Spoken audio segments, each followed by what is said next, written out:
Hey, welcome to Ennara Reacts. I'm watching another little funny from Jeff Foxworthy for Friday Funnies. And let's see how it goes. This one is apparently he locked himself out of a hotel room naked. Let me share one comedy road story with you about me. So, COVID started in 2020. So Yeah. the summer of 2019, Larry, the cable guy, and I were doing a bunch of dates together that summer. And when you do summer dates, they're almost all outside. You're either doing amphitheaters or country music festivals or, fairs. You're always outside, and you get used to being hot. We did a music festival in Phoenix. It was 112 when we went on stage. And the promoter was trying to make us feel better. He goes, "Come on, fellas, it's the dry heat." I said, "So is the electric chair. It's 112 degrees, So. But I don't sweat very much. I mean, you can see I don't sweat when I'm up here. And so we do this show one night in the South. I'm not even going to say the name of the city because there may be a computer genius here that can get the footage of this. But we did a show one night, and it was not only hot, it was humid as rip. So 10 minutes in the show, I got sweat dripping off my nose onto the stage. 20 minutes in, looks like a wet T-shirt contest. By the end of it, I look like I've been sprayed with a fire hose. I've never sweated this much in my life. And we usually don't eat before a show because it makes you feel kind of sluggish, so we're always hungry, when we get off stage. So I get off stage that night, and I'm in the dressing room, and I'm just pounding Gatorade and water trying to rehydrate. Yeah. And I hear Larry, the cable guy, coming down the hall, and he slides into my dressing room. He's like, "Hey, let's go eat." And Larry says this a lot. And I usually go because it's fun to watch Larry eat. It's impressive. But I said, "Dude," "not tonight." I said, "I got too hot. I'm not hungry." I said, "I'm just going back to the hotel and going to bed." He's like, "Yeah, right. Come on, let's go eat." I said, "No, I'm not hungry. I got too hot. I'm not kidding with you." He goes, "Are you serious?" He goes, "I cannot wait till you ask me to do something for you." What are you, 9 years old? It's not personal. I got too hot. I'm not hungry. So I got in the van. Have an iced tea I got or him to something. take me back to the hotel and got in my room. And probably a lot of y'all make your living on the road. You have your little routine. When I'm on the road, I like it really dark when I sleep. I like it really cold, so I'll turn the thermostat down. But when you're doing stand-up, you're in a different city every night. Every hotel room is different than the day before. So one of my tricks is I always turn the light on in the bathroom, and I'll shut the door. But that way, if I wake up in the middle of the night and I have to go, I can see that light. I know that kind of orients me, and I know where I am. And I usually sleep in my underwear, but this night they're wet. My socks are wet. I've sweated that much, and I'm like, I'm not sleeping in wet underwear, and I told you I only packed 3 pairs, So I just peel them off, and I flop in the bed naked, and I'm out. Well, I wake up about 1:30 in the morning, and I really, really have to pee, probably from all the Gatorade, the water. Yeah. And any guy over 40 knows what I'm talking about. You have to pee too much to go back to sleep. You can't go back to sleep, but you don't really want to wake up. You just want to get it done and get back in the bed. So I get up and got my eyes half open. I see the light, and I walk in there. Well, as soon as the door closes, I realize I'm in the hall. Oh, my goodness. That was the wrong light under the door. Of a really nice hotel without a stitch of clothes on. And you want to wake up in a hurry, forget coffee. This is the way to do it right here. I can guess. So I'm trying to think through it. Well, Larry's room was right across the hall from mine.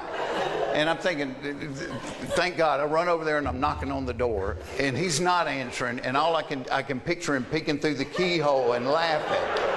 But as I'm knocking on the door, I hear the elevator ding. Oh, no. And I'm like, okay, well, I got a 50-50 shot. They're either going to get off and go the other way, or they're going to get off and come towards me. And sure enough, these 2 Korean guys, they're talking with each other. They get off, and they start walking right towards me. And I'm like, what do you do? What do you do? And I'm like, you cover act your like junk. Nothing's up. That's what you do. So just I start let it all hang out there? them. Oh, no. Literally past them in the hall. Hey, how you doing? No. And one of them said something. which I really hoped meant, wow, that was impressive. But when I looked it up on Translator, I found out it meant, did you see her mustache? Wow.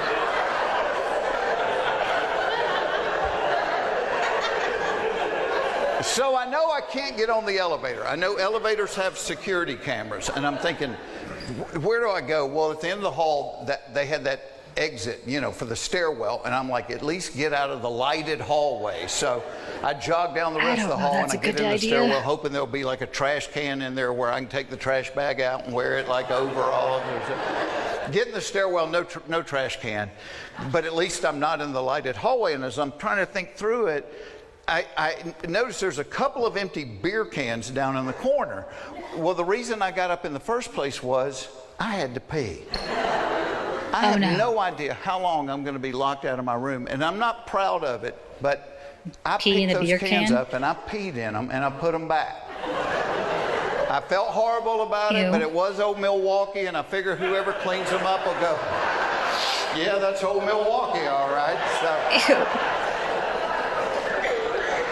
But it was a really nice hotel, and they had 24-hour room service. So my thought was, well, maybe somebody's left their room service tray outside their room, and I can get that big cloth napkin and wear it like a diaper, So I'm going down the stairwell, and every floor I'm opening the door and looking down the hall for a tray.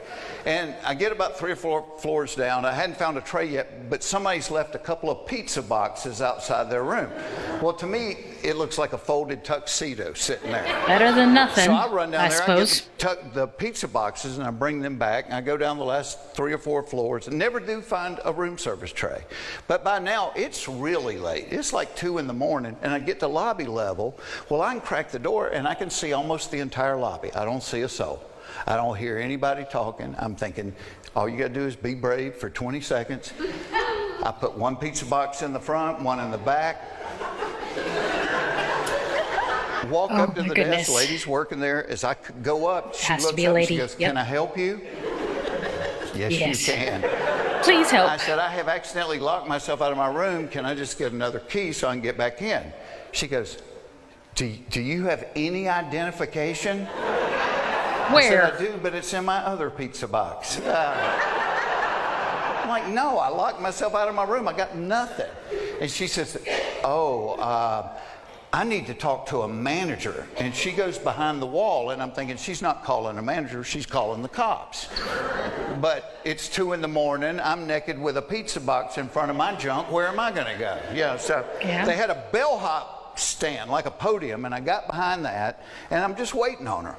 Well, as I'm waiting, all of a sudden the front doors to the hotel open up, and in walks Larry the Cable Guy and our tour manager.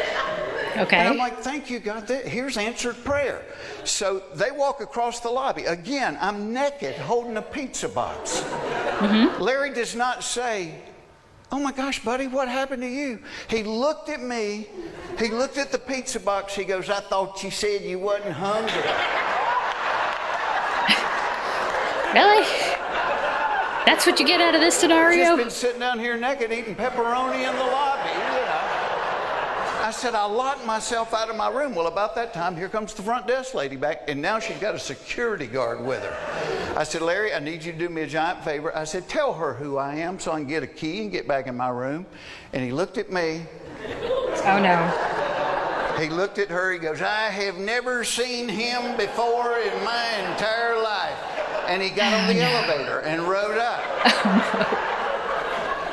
Thankfully, the security guard started laughing. What about he recognized both of us. He was one of the nicest human beings I've ever met in my life. He got the magic key. He rode up the elevator with me and the pizza boxes, and we went down the hall. He let me in my room. I said, wait here. I went in and got my wallet. I gave him a $100 bill. I said, thank you so much. Please never tell anybody about this. And now I'm telling y'all for free. But I got back in my room, I put my sweatpants on, put a t-shirt on, made sure I had that room key in my pocket, and I waited about 10 minutes, and I walked back across the hall and knock on Larry's door. He opens the door, he's still laughing. He's like, he goes, I told you I couldn't wait until you asked me to do something for you.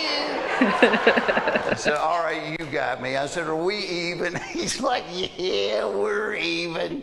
I said, well, just to prove I don't have any hard feelings, I went and got you a beer. Oh, no. Thanks, y'all. God bless you. Thank you for being here.